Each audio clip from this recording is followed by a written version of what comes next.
create an in-focus macro photograph using the focus stacking technique, which allows you to merge multiple photographs together in order to increase the depth of field, which is quite easy to do in GIMP.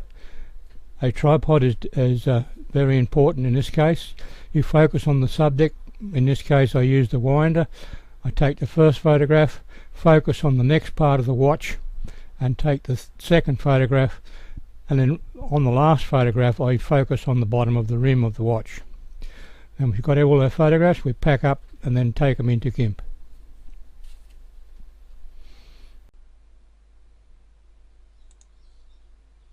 Now I'll load my 3 images, go to File and open as a layer. Open as layers. There's the 3 images. Click the top one and then hold the Shift key down and click the third one down and then open. This opens them as layers.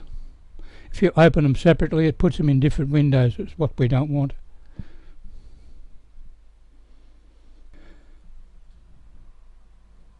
Now I have that one there. I put a guideline in. I go to the top and grab a guideline and bring it down to where it comes into focus.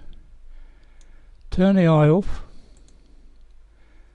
grab another line and bring it down when it comes into focus, which is around about there. Okay, we can turn that eye back on. Now we need to put the photos in the right order. The bottom one needs to be on the top, which is the winder of the watch, and then the next one needs to go down one. Now they should be in their right order. Yes. Okay. I'll go back to my top layer. I'll go to Layer and add a layer mask.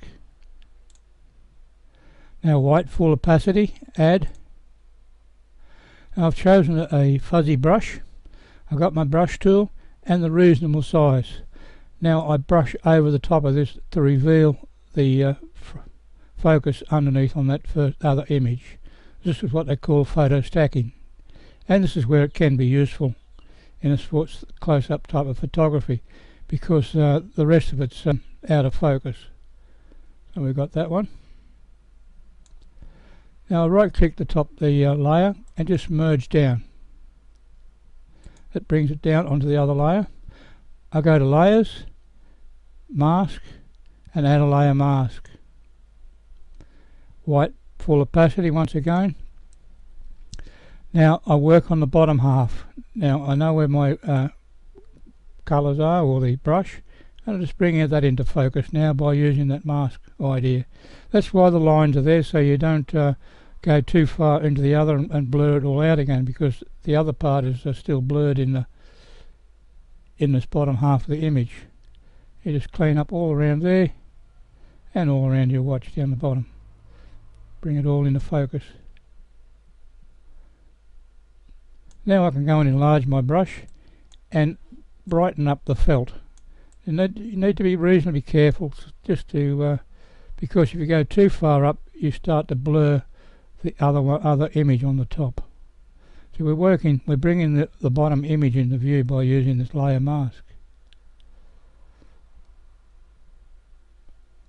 And I'd say that's about it. I just go to Image, Guides, and remove the guides. Right click the top layer and flatten image. And there's the tutorial. It's brought it all into focus. That's called photo stacking, and it can be used for this type of thing because when you use the macro you get too close and only part of it's in focus. So it can be used in flowers, you can use it on a diamond ring where you want the whole of the ring shown, and there's quite a few things you can use it on. Because normally when you take a photo you want the background out of focus. It's usually a portrait, so it really jumps out at you. So thank you for watching, and visit my channel. You'll find a PDF file on all these instructions.